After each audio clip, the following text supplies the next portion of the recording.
I feel like the more YouTube becomes like kind of like a thing, like a normal thing in society, it's like, I feel like this platform succeeds when people don't take too much of a corporate look at it. Like, and it's kind of weird because I'm saying it like we do run YouTube channels kind of like a business, but I think the reality of it is like you still have to have that parasocial, like not parasocial, but you still have to like kind of be your person. Like you have to be a real person because the only way people stick to you and watch you is if you're a real human being versus like some character that's presenting themselves. Because at that point you just got TV, you've got like, you know, film or like personalities. Like nobody cares about that shit or anything.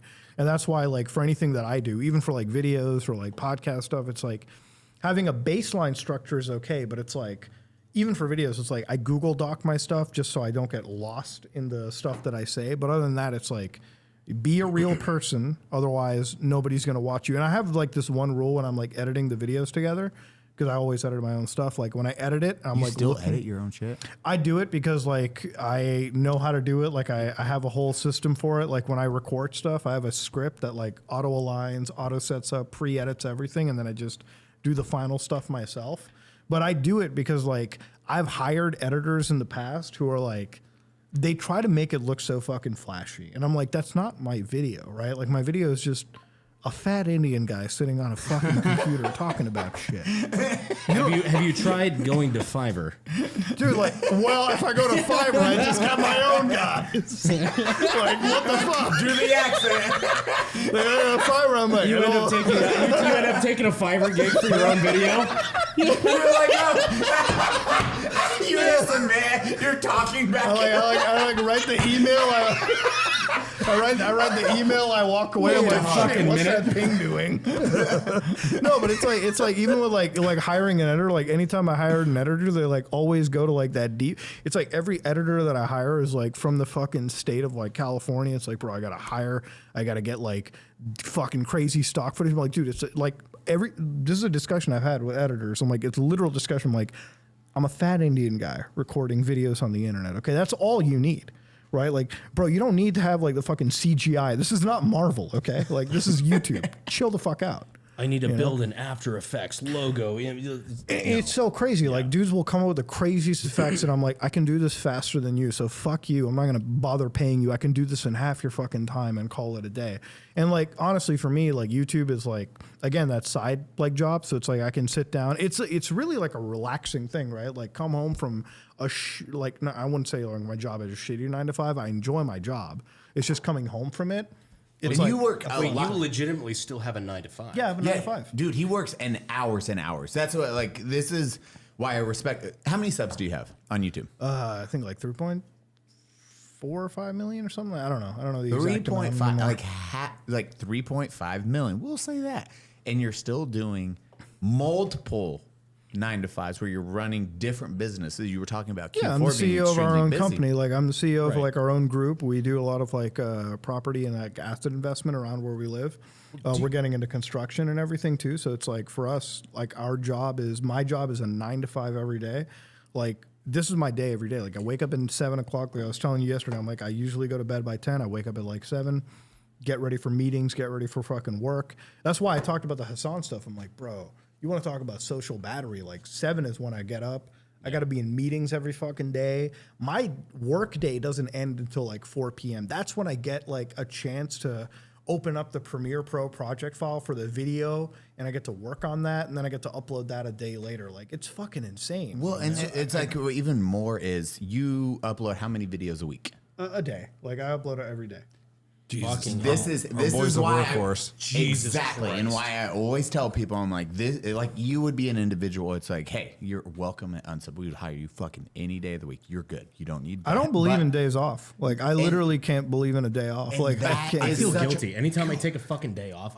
I genuinely have like an underlying I know what you mean. Like you go crazy. Yeah. Like okay, so I do something like my phone's always available. You're lazy. Like when when I fly out and do anything, like if I'm in like LA or whatever, you could ask like Jen, like any of this shit. It's like when I'm like out there having fun, I'm always like on my phone. I'm always like jittery because I'm like I want to do work. Like I really do like enjoy doing work. Like any day that I don't feel like I do my job, fucking cry about it. I'm like, this fucking sucks. Yeah, dude. I'll like grab my PlayStation 5 controller and I'll sit on the couch.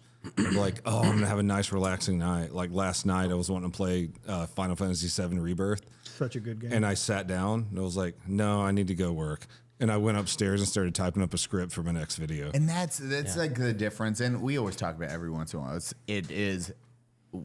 We work 9 to 5s during coming up into whatever space us, or you're still successful with 3.5 million. I can't say that I work a 9 to 5 because I do own my business, so it wouldn't be a 9 to 5. That's what I was kind of getting at. Is I was making sure that like like you at least like the venture you call 9 to 5, like you still own it. Yeah, I'm a CEO for you're like not- our own yeah, okay. asset group. Yeah. Well, and that I feel like that actually puts us at like a negative disposition where like we have to work more at it because we do own it. Because if any time anything catches fire, we have to be the ones to put it out. And Well, handing it's off like that work is hard. it's like the same thing when I talked about it, like even on Twitter weeks ago. Like some guy was like, "How do you enjoy being a capitalist and profiting off of the efforts of your other people?" I'm like, bro, I would love to make my company a co-op if people were willing to do like lost participation or something of that sort, right? But they Like won't. nobody will. Like everyone enjoys it when their money gets like up. Like everyone loves it when their banking app sees like plus screen, like I got this much money. Nobody likes it when it's in the middle of January, February, the worst part of the fucking business like ecosystem, and you're looking at negatives and the reds and the problems and all the stress. drama It's that goes lost with it. subsidization is what it is. At the end of the day, it's like everybody wants to be part of the gamble. If like, oh, we can only win, oh, that's great. But if we can lose too, whoa, hold on. This I just want to pay. I just want paid. I mean, like I always say this much. I'm like, when I started like my initial investment, like I had to invest like 6 figures into something, which back in the day, that was genuinely like make it or break it money for me. You know, it's like for me, like back in the day, like $100,000 was like, that's all the money I had to my name, you know, like it's literally money. everything. Yeah. Like I saved that money over the course of living like a fucking like goblin. Like I had nothing. And I'm just like, dude, I can either spend this money on nice things. Ground you. Yeah, literally. As specifically, Rich High, the angry cops would say. Rich I would say. Yeah, it's like, you know, but then like, you know, we took the effort in like risking on ourselves, investing, and then like, look, business is, it's a gamble. It's like going to Vegas. Like you can either succeed or you can fucking fail spectacularly. So luckily we succeeded. I'm not going to say there isn't like a survivorship bias to it, but it's like, dude, like we work hard at what we do. We make good money. And it does require like a real solid sacrifice into doing it, right? Like there's days where I'm like, man, sometimes I look at like some of the compatriots in like the YouTube game and I'm like, dude, you guys are doing what? Like going to fucking Vegas and LA and like partying? I'm like, man, I fucking wish, but I'm fucking working. You know, I got to work. Okay. I got to make sure that I have that fucking stability in the future, right? Especially in the mainstream YouTube game. Yeah. And that what you just said, the lucky part of that drives me fucking crazy because so many people, oh, you're lucky this, you're lucky that. It's like, no, you don't see the fucking work that goes into this. Like the amount of work that some of us have to put, like we do our own scripts for the longest time, like we edited our own videos. Like years.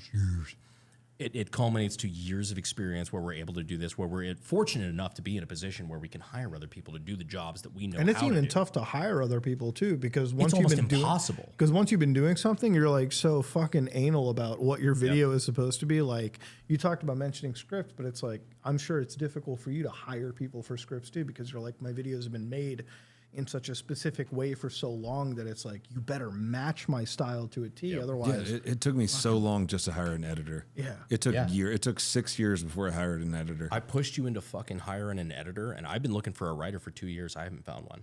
Yeah. Because I'm looking for a fucking writer now. Yeah.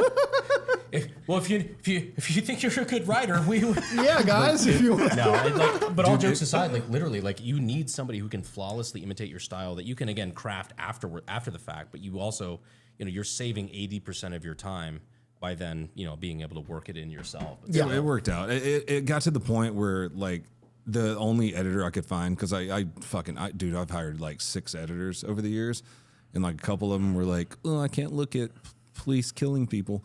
But I finally found one, and I don't want to look at murder for a living. it was one of Mr. Beast's former editors, and that's my editor now.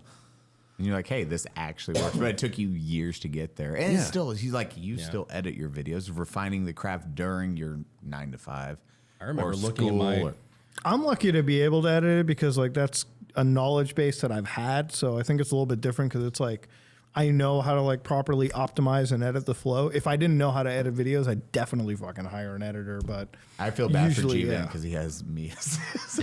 Usually for me, it's like, Your yeah. color correction's off. Why that's not color matched right now? He's like, God. I've seen you be a boss to G-Van. I'm like, fuck, man, I don't even know how to do that shit. But no, like I remember editing my own videos on fucking Windows Movie Maker back in the day. It's like I've been doing this shit for over a decade. It's like I know how.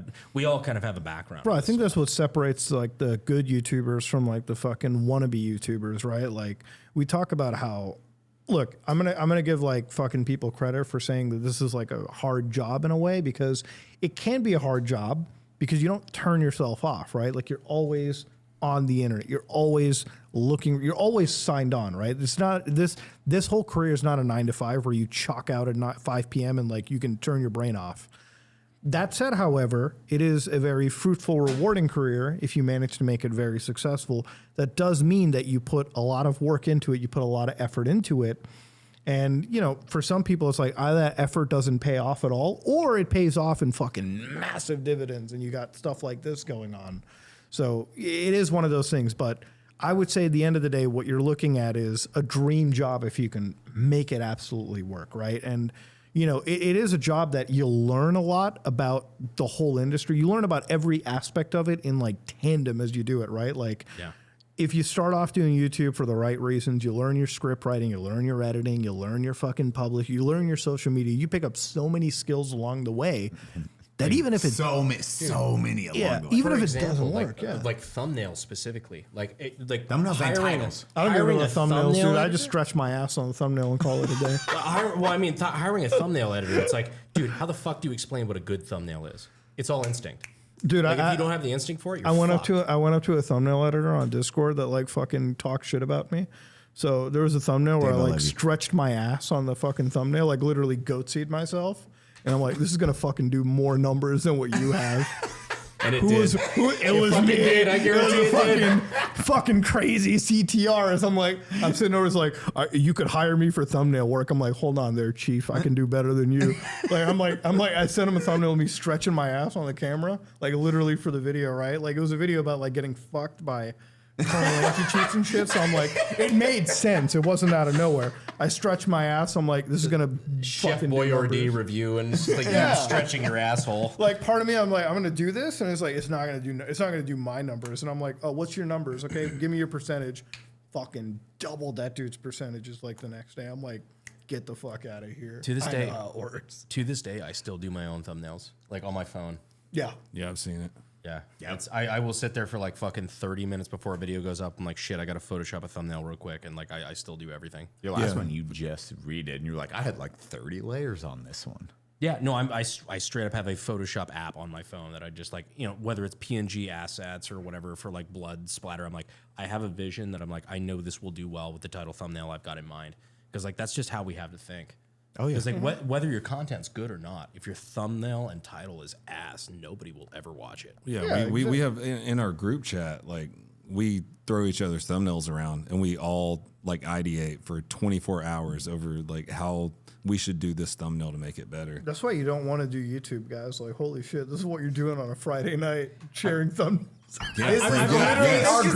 We're bitching about this. This is basically just like bitching about taxes to the fucking audience here. It's just like, oh yeah, fuck. You have to learn taxes to a degree you would Like not when want it to learn comes to the taxes. audience, it's like I'm so thankful for the people that watch us. Like at the end of the day, like Best community ever. yeah, like you guys Best are the, job I ever had. and this is Best why job I like ever this is had. why I love coming down to like here for you guys. Like this is why like when you told me like, yo, can you make it for like, I'm like, dude, I can. I told you January to March, I'm fucking free like a bird. I'm here. So like, you know, the community is what makes us. I'm always eternally thankful to the people that ultimately watch us and take their time out of their day. Like this is the best answer we have to like anything mainstream media wise. Like the only reason I watched like Donut You in the first place was because like police footage for me was interesting to look at. Like I'm a guy that watches like crazy shit all the time on like r/narco footage, like about the wildest shit in the world, right? So for me, you came up in my feed one day and I was like, oh, let me watch this guy shooting breakdowns. And I'm like, oh, this is a guy that's not like overly like wild about one side. He's not like a virtue signal. It's like a normal, like, it's like a fucking ex-SWAT guy talking about crazy shit. So I'm like, I want to learn about this. I want to talk about it. That's the beauty of like the world we're in, because you can get these crazy wild perspectives from people that normally probably wouldn't have a platform in like the mainstream circle. But now we're like watched by millions of people. So I enjoy that kind of shit. And then like through you, I like learned about you, Brandon. I learned about the entire circle here. And I was like, I like these guys. They're super cool. They're super like fucking awesome. And I don't know, with that, like the world of social media and the communities we build, we probably would never have that stuff, right? Like you guys had like Turkey Tom and all those kind of people on like last week, and they were super cool people that in a normal like vacuum wouldn't have that community. But now that they do, you know, it's really like a fuck you to like a lot of that mainstream media angle where it's like, you know, we don't those have people that like to cut off other people, like, oh, you don't believe exactly what we believe, therefore we can't talk to you ever. This and like I like breaking down those barriers. They're like, I never expected this crossover. You see it all the time in the comments. This podcast was interesting. Like, so to give context, right? Like, I'm pretty neutral when it comes to a lot of like political stances, and for me, it's like I've always been open about like knowing Donut. Like I've always been open about it. Like I'm like, oh, like I've referenced in videos. I'm like, oh, I watched the Donut Operator breakdown and things like that. I'm like, he's a cool dude. And generally the community's fine about it. But there's the thing about like anything like coming onto this podcast or coming onto anything is like you always have like a really fringe group of people that have a weird perception of you guys, right? Like where like even when I came on here, it's like the day before, it's like, bro, you're on like the crazy alt-right like Nazi podcast. So I'm like, dude, I don't give a fuck. How many times have we mentioned two Mexicans? I'm like, dude, how many times have we brought up the Jews? Really? I'm like, I can't be on a Nazi podcast. I'm with the fucking veteran hater for crying out loud. Like, fuck off. Medal of Honor recipient. It's like the seventh fucking time. Fuck off. But it's like, you know, I'm on here. I have like, like I have like, you know, it's like we're in a group of like normal, level-headed people. We're like good guys. I don't know. It's the internet is a weird place. I'm glad that we have a place where we can have like people from every angle expressing an opinion. And we can all like interact with each other, right? Like at the end of the, like what I've always said, is like we as human beings, you can't agree on every single thing. You can't. Like there's in this table right now, if you brought up a really heated topic, you're going to disagree. I'm going to agree. You're going to disagree. You're going to agree, right? Like that's going to be a thing. But that's like human, like that's like normal life. You know, people agree and disagree, but at least we're all able to have a conversation and talk to each other and have like civil discourse. And then you actually get each other's point of views at where I'm not like, fuck you. That's not, it's actually having a discourse. I think that's something that separates super successful people is because even earlier today, it's like we were talking about topics that we disagreed on. Yeah. Things that we would probably like, you and I would probably not see eye to eye on. Yeah. But we can hear the other party out, listen to everything the other person says, and say like, okay, well, I understand why you would believe that.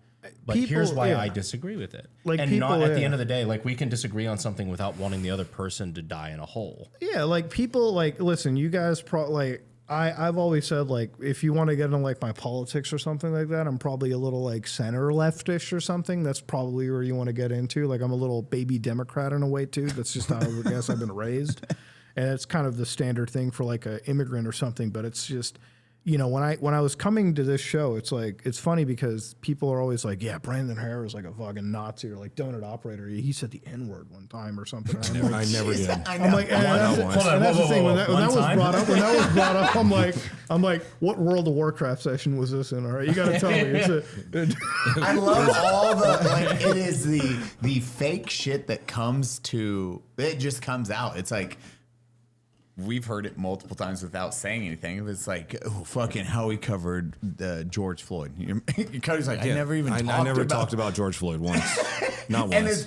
But the internet will just run with whatever persona or a story they heard, and then that's the narrative. And you're like, bro, that was never brought up a single time. Yeah, they hear one thing from one person. They're like, oh, I hate that guy. It's how they want to paint you out as is the problem, right? And it's like, one of the big things, like I come onto the show, and what's beautiful is I'm glad that you guys invited me on the show, because I've never had like anybody from like, I guess, quote unquote, the other camp to ever invite me on their stuff, because maybe I'm a little bit too toxic, or maybe a little bit too edgy. It doesn't really matter. But I like coming onto this one because even if we like disagree on a few things, like at the end of the day, we can be like friends and have a fucking beer together or something, and you know. Crazy. That's a weird fucking concept. So buddy. wild to have that discussion, right? Like this is why I like your guys' content. It's like you can have disagreements, but at the end of the day, we're still friends. We still agree. Like it's literally like the pre-2012 of the internet, when like people again could disagree and still fucking have a beer together. Now it's like you have to be like an extreme no matter what, and that's just unfortunately for some people like their normality, which is super fucking weird to me.